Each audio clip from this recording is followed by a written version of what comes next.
6.5 weeks after confirming its first case of COVID-19 and weeks into a nationwide lockdown, another student from Auckland's Marist College has tested positive, bringing our second biggest cluster to 95. Among those infected, 16 school staff. The source of the outbreak still hasn't been identified. This week, Marist's 750 students and 90 staff have all been offered free coronavirus tests as a precaution and to reassure the community. Their families or bubble can also get tested. The Ministry of Health says 250 people have taken up the offer so far. At today's press conference, Dr Ashley Bloomfield said only one of those tests has come back positive. A student who was called by Healthline in the first week of April as part of contact tracing, but she wasn't unwell at the time, so wasn't given a COVID-19 test. Dr Bloomfield says the student has returned what's known as a weak positive test and is likely to be well through the illness and is unlikely to be contagious. I spoke earlier to Marist College Principal Rachel Tolu, and asked her how many people she expected to take up the testing offer. The opportunity to get tested is open both to students and staff, but the voucher actually entitles everybody in the Marist community who thinks they're part of the community to get tested. Once we get a few more numbers in towards the end of the week, that is when we'll start looking at the ideal numbers. So really that's a decision for health, because they know the science behind when it's okay. Right, but it does include bubbles. So students, teachers in their bubbles if they want to have the test. Yes, if they want to. It's completely voluntary. So do you know thus far how many students have been tested and staff?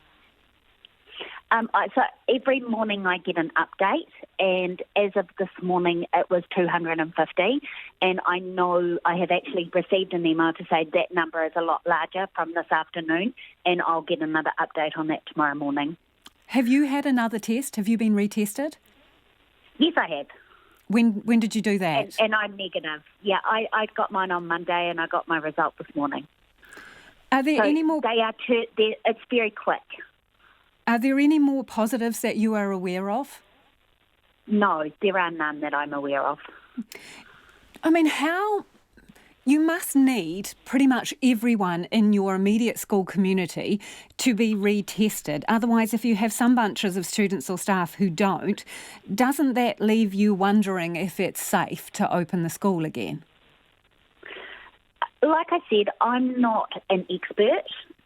My focus is on ensuring the well-being of the students and making sure that when we are ready to open, that the learning environment they walk into is safe and everyone's well-being safe, and we're prepared to begin learning.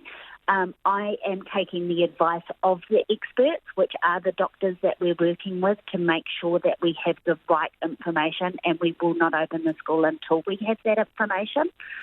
Have they given you an indication of when you might be able to open, or what they're going to measure safety against? That is something we're going to look at towards the end of the week, once we get a lot more test results through. Is it a possibility that you might only allow students who've been tested and staff who've been tested to come back to school? Is that possible? I don't think we're actually in a position to make that decision. That is something that would come from the district health boards or the Ministry of Health, or the Ministry of Education working with the Ministry of Health. I think we have to trust that they are the experts and they know the answers. So, Rachel, do you think that is legally out of your hands? It's not a decision the school can actually make legally. Someone else would have to do that. Yeah, absolutely. The school cannot decide whether students can return based on test results. You mentioned you'd had contact with staff and students who have had COVID. I imagine there's been a wide range of how hard people have been hit, but can you tell us a little bit about the effect it's had on the school community? And I understand some people have been very ill.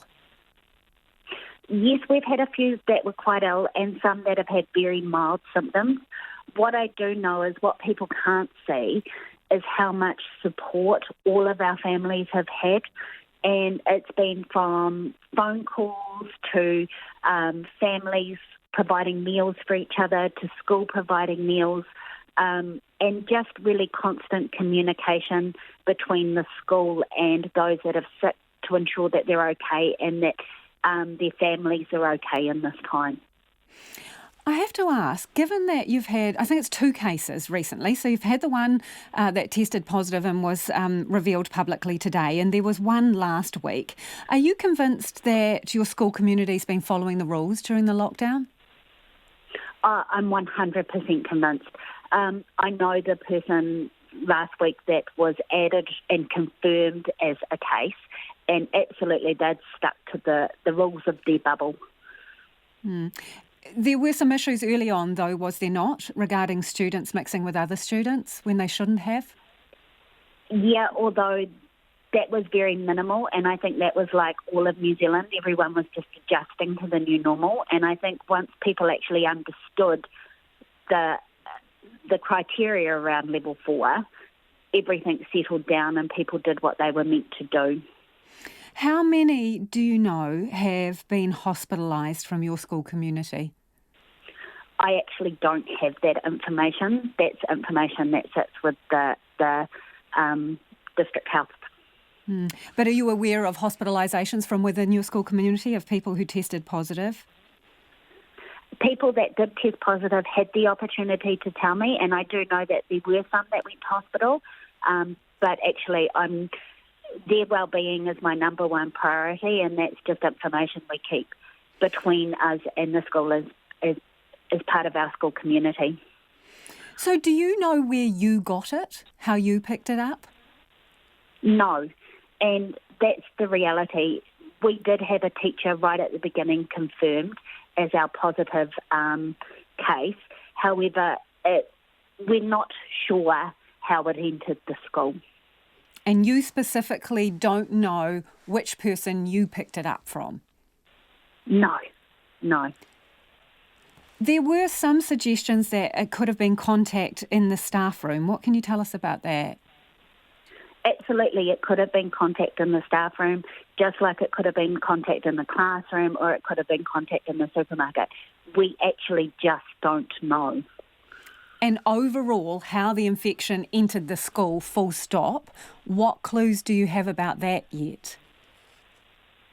Like I said, we just don't know. We don't have any clues as of how it entered the school.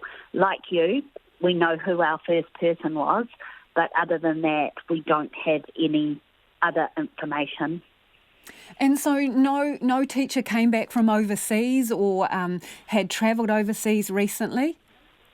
No, not that we were aware of within the time frames of when it could have entered the school. How comfortable would you be reopening, not knowing that information? I don't think that affects what's happening now. I think that is part of the track and trace program that is being run through the Ministry of Health, and I think that is their role to find out where it probably entered into the school. My focus is really on the future and if it's still in the school and making sure that we've done everything possible to eliminate any risk of it being in the school when students return.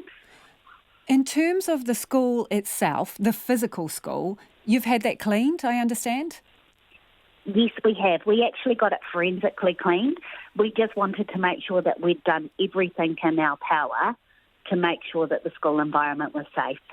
And how much does that set you back, having a forensic clean of the school? It was a lot. It was a lot, but we did get the support from the Ministry of Education. Can you give us a ballpark? Are we talking thousands here or tens of thousands? Tens of thousands. Tens of thousands. Can you tell us the number? Yeah, sure, 36,000. That is a lot of money, isn't it? That must put pressure on you as well. Look, the pressure doesn't matter. It's about ensuring that we're returning to a really safe school environment. And, we've had a cluster, and it's not just about the physical school environment, it's about our well-being too. And just that cleaning process ensured that we were reassuring both our staff and community that our school is a really safe place to return to.